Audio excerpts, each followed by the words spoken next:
Hi everyone, today we are talking about the player options and all the backgrounds of feats that you find with Planescape. I'm here with Dan Dillon. Tell me, what are some of the things that we're going to find in there? Sure. So there's a couple of backgrounds. There's the Gate Warden that governs characters who grew up in one of the gate towns in the Outlands, the sort of middle ground between all of the outer planes that connect to each of the 16 outer planes. And then there's the Planar Philosopher background. And this can be representative of any character who studies the greater planar mysteries, but very specifically for this book and for this setting, it relates to the factions of Sigil. So you can tie your character to these gate towns or to these factions, and the feats sort of open you into that by giving you not only some role-playing hooks and some cool trinkets that are very planar themed, but also they give you a feat called Scion of the Outer Planes. And then you pick sort of a flavor for this feat, depending on what gate town you're connected to, or if you're in Sigil, or what your philosophy is, that sort of thing. And that gives you some magical connection to the planes, and then opens up some new feats for you to take later.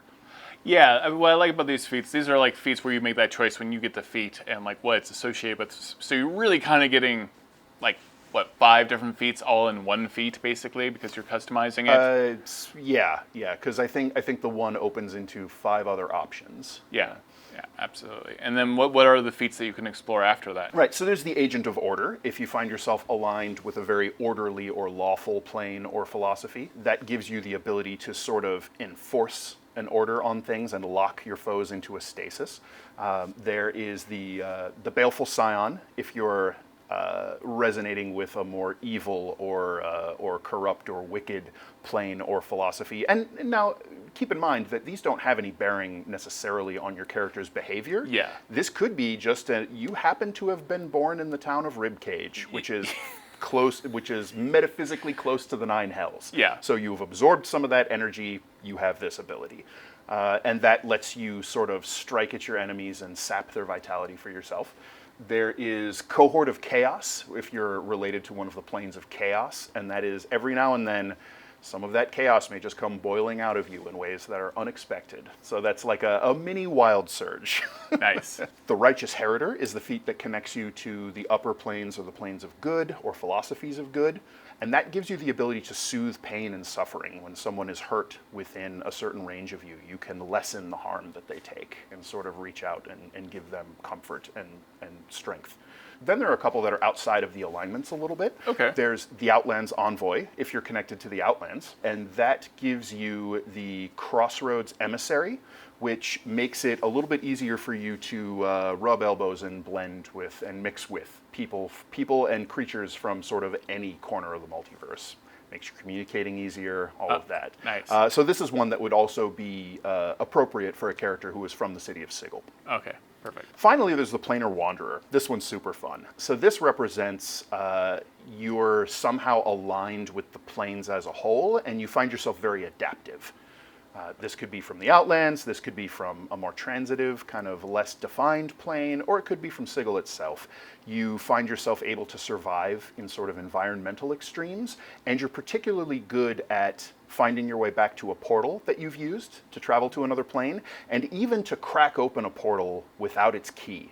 Right. That's fun. So we also have the Scion of the Outer Planes. Right. Scion of the Outer Planes is the feat that the backgrounds lead you into, and then this opens up the other feat options later. And that gives you sort of a metaphysical affiliation or kind of vibration with whatever plane or philosophy. So you pick a flavor and you get some resistance to damage, and you can channel a little bit of thematic magic appropriate to it. It gives you a cantrip that you know.